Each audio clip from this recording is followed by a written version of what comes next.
Hey everybody, welcome back to the Rusty Mart. Wait a minute, we're not in my shop. Where we at? No, today I'm actually working on the road and I'm in my camper. So I'm away from the house and away from my shop, which I'd rather be working in my shop on a regular weekday night. But anywho, just wanted to I watched a newsreel or a TikTok or something on the FaceBase page, Thingamajig, social media, and there was this newsreel about, it was this lady saying, I guess she had a TikTok channel or something, I don't know. No names, I have no idea who it was. She was talking about her car payment. How she bought a new Tahoe. I forgot what year model. It could have been 21, 22, or 23. No, she's had it for 3 years, so see, this is 24, so it's probably a 21 model. I'm assuming the TikTok thing was recent. Anyway, she bought a new Tahoe. I don't know all the numbers. I don't know what she traded in. Probably upside down a little bit in her trade-in, maybe, I don't know. Anyway, she paid $84,000 for this brand new Tahoe, and this is when the interest rate was coming up, and the interest rate was 10%, and her vehicle payment was $1,400 a month. I couldn't believe it. $1,400.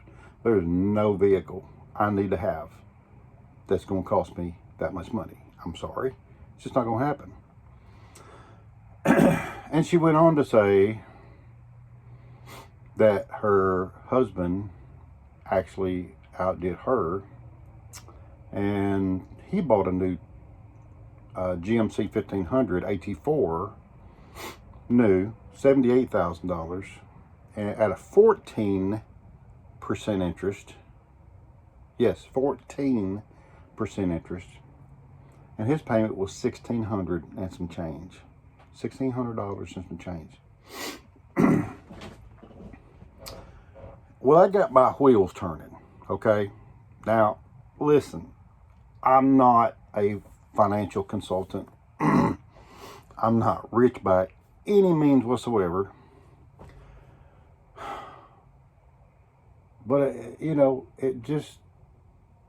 I just couldn't believe it. I'm like, I have no idea what these people make. I mean, they may be doctors, lawyers, I don't know, brain surgeon. But it's like $1,400 and $1,600. They're paying over $3,000, over $3,000 a month in vehicle payments. Some of you may be doing the same thing. Some of you may say, okay, what's the big deal? Well, from my little pea brain, it's a big deal. Because there ain't no vehicle worth that to me. Again, I'm not a financial genius. I'm not a financial wizard. God knows that I have made my mistakes financially. I'm in my 50s now. Promise you, I've made some stupid financial decisions. Guilty as charged, I promise. Oh my Lord. But anyway, as I've gotten older, as I've gotten wiser, hence the gray hair, I become more conscious about, thinking about retirement at some point down the road. I'm not there yet, but down the road. But if you guys and gals are my age, you get to thinking about that retirement, and about your kids are pretty much grown at this point, and I've got most of mine out of the house. I got a couple more in the house. I hadn't kicked them out yet. But anyway, it just, you get to thinking about finances. And it's like, I don't want to have to work so hard and be under such a load, such a stress, like these people are, you know. I'm assuming, again, I don't know their financial means. No idea, clueless. It's just the payments just kind of set me off and got my wheels turning in my brain. But you know, it's like, I'm here.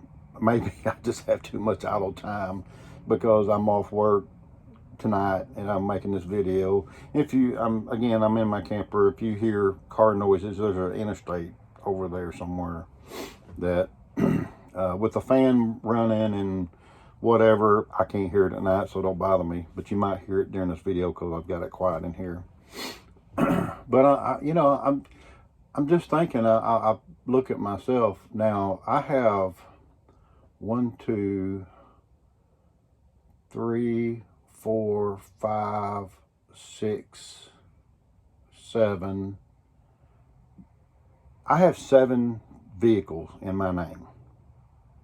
You heard that right. I have a yard full.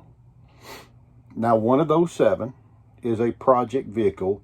It's not roadworthy yet. It's a 74 C10. It's sitting out in the yard waiting to be worked on. So I have 6 vehicles roadworthy. Plus, I got tractor and that I use, front end loader and stuff for around the shop, and lawnmower and other stuff, you know. But roadworthy vehicles, I got 6 that's roadworthy.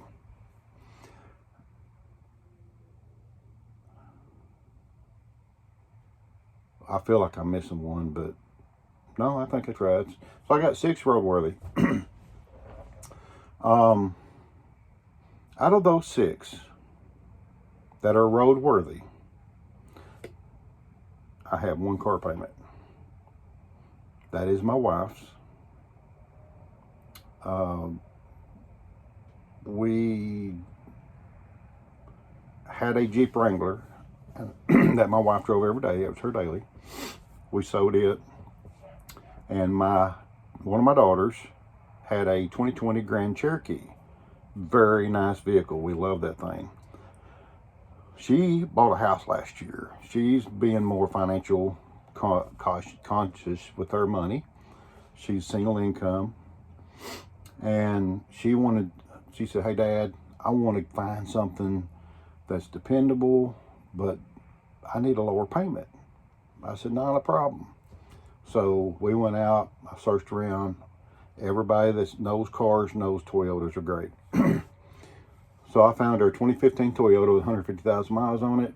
Beautiful white leather, very nice rig, Ford SR5. She bought it, lowered her payment a couple $100, which is a big deal on a single income. So we just took over, which was kind of already in my name anyway, because it's mine and my daughter's name. But anyway, so I took over the payments on the Grand Cherokee, sold our Wrangler.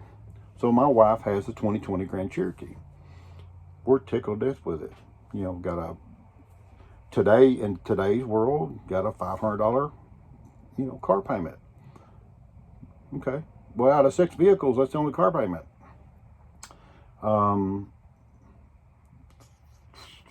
Let's see. So that leaves 5 vehicles. Now, 4 of the 5 vehicles are antiques, or street rods, antiques, whatever. But they're all licensed, they're all insured. I drive them, they are roadworthy.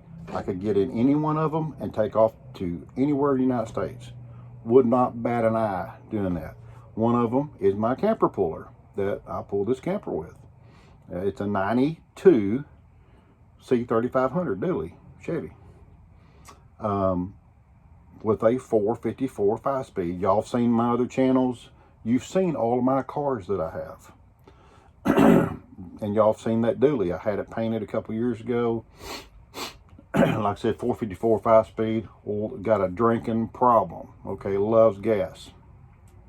Listen, you can't buy anything. If you're going to pull with it, you're going to burn gas or you're going to burn diesel. Does diesel get better fuel mileage? Absolutely. It's got more pulling power. I get all that, and I would like to have one day. but I don't want to spend the money to have one. Not when I have this 92 dually that I've done a lot of work on, and I've kind of prettied it up. It's sharp, it's dependable, and I will hook onto this trailer and pull it anywhere in the United States. And people say, how in the world do you afford gas for that? Well, so, you know, we're not on the road all the time. Okay, we go on camping trips here and there and whatever, and, you know, once in a while, whatever.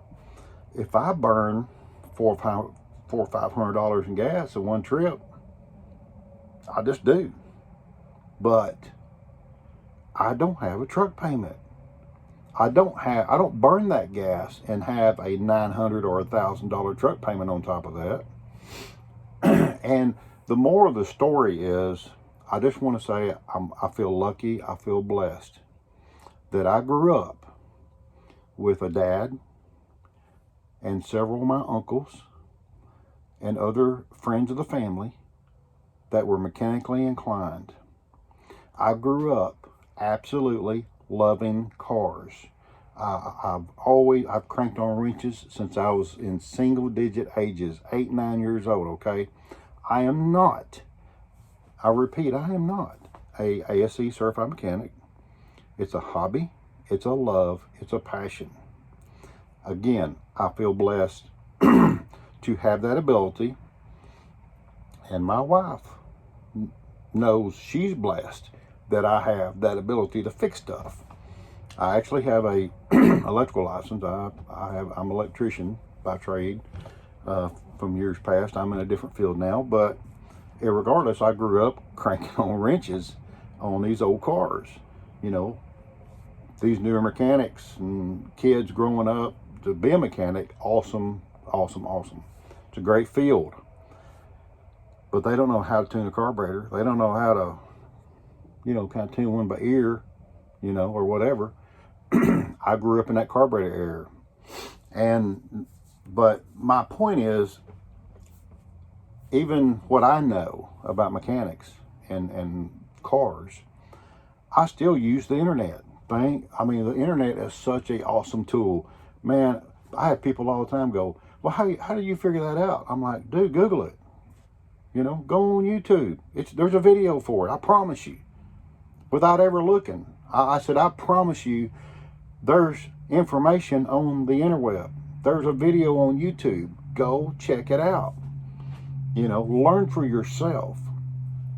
And I guess my encouragement today is you people, and listen, I've got friends, people I know very well, don't know diddly squat about vehicles. They know how to put gas in it. They even pay to have their own oil changed. And I still change my own oil. And besides y'all freaking out about the 6 or 7 vehicles I have, I maintain those. On top of, my dad's got 3 or 4, mom's got 1, my mother-in-law's got 2, and so I changed some of my kids. I actually have about 13 vehicles in my family that I personally change the oil in. 13. And it's because I love helping my parents. I love helping my kids.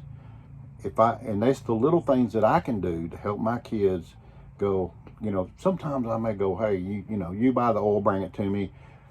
Most time I just go get it myself, and I don't charge them anything. I just love helping, and I can't help everybody, but I help my family and I love them. And so you people that's kind of on the fence that go, you know what, I need to learn how to change oil on my vehicle. I need to figure out why is my service engine light on my car? You know, and I'm here today to encourage you to get online and figure out what that PO code is. Figure out what it is. Go to O'Reilly's, AutoZone's, whatever, if you got a service engine light on. They'll scan it for free and help you buy the right part that you need. If you don't know where that part's at, Google it. Again, there's so many vehicles out there that I work on. I work on some for my friends. And again, go back and look at my videos. I have no idea how many videos I have out there. I got a bunch of cars that I worked on. And I do that. And what I share with y'all in my videos is content that can help someone else. Okay. I'm not a complicated guy. I need it easy. I got to have it down on elementary level, okay, for me to understand.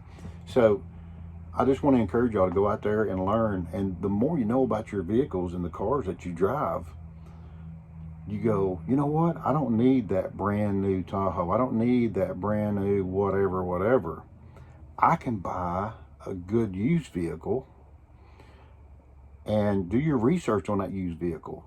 See what the notorious problems are on that particular vehicle. And you may learn you want to stay away from that particular vehicle, whatever you're looking at. But use the internet to educate yourself. You may or may not still have the ability to actually do the work yourself. But the more you learn, the more knowledge you gain, the smarter you are. And you feel a little more confident on having a used vehicle and not having to spend so much money on a new vehicle. That is the biggest hit. That's the fastest way, in my opinion, and y'all can research it. You can watch Dave Ramsey, and I encourage you to do that. He's great. But it's the fastest way to blow money. And listen, I've done it. I've bought new vehicles in my life. I think I bought 2, maybe 3 brand new vehicles. 3. Yeah, 3 brand new vehicles off the lot. In my life, of all the cars and trucks that I've owned, I have bought 3 brand new ones. Everything else has been used. It's because I know how to work on them. If it's too complicated for me, I got a guy. Okay? I got a guy I can go to. He is a family member. But I got a guy I can go to and go, listen, dude, I'm busy. I don't have time to work on this. I need it running because I depend on it, or my wife depends on it. I just need it fixed. Please fix it. I do that. Everybody needs a guy, okay? So do your research, not only on cars and stuff, but do your research in your area and find out who is a honest, reliable mechanic. So you can have that guy that you can go to that you know he's not going to rip you off. And that's the other thing, for people to be educated on your cars, because so you won't be ripped off at the shop, okay? So at the dealer. And I mean, the prices they charge are ridiculous. So learn about cars, drive older stuff, learn how to work on it, learn how to keep it up. How can you make that car last longer? That's the game. That's the key to it, is making that car last longer. We as humans are notorious for, I'm tired of it. I'm tired of that old truck. I'm tired of that car. You know, unless that thing is nickel and diming you to absolute death and constantly leaving you stranded on the side of the road over and over, there's no need to trade it. There's no need to sell it. Do what you can. Keep them. And nowadays, at the price of vehicles, hey, listen, you can afford to put a motor in. You can afford to get a transmission put in. Yeah, it's $4,000, $5,000. It may be $8,000. But you're better off. Even if you had to go to the bank and get a loan, you're better off to borrow the money to fix that car than to go buy a new one. You know, anyway, kind of a rant, I know, but it's just, I saw that video and I'm like, man, people just need to get educated. You know, people just need to educate themselves. So anyway, that's the Rusty Mark wisdom of today. And I'm not even in the shop. I had time to babble, I guess. I don't know. But anyway, I appreciate y'all watching. And please educate yourself and have fun. Have a hobby, whether it's cars or anything else. Have fun, enjoy life, and God bless, okay? Do me a favor. Please like, subscribe, and hit that thumbs up. All right? And we will see y'all later. Hopefully, next time I'll be in the shop. Bye.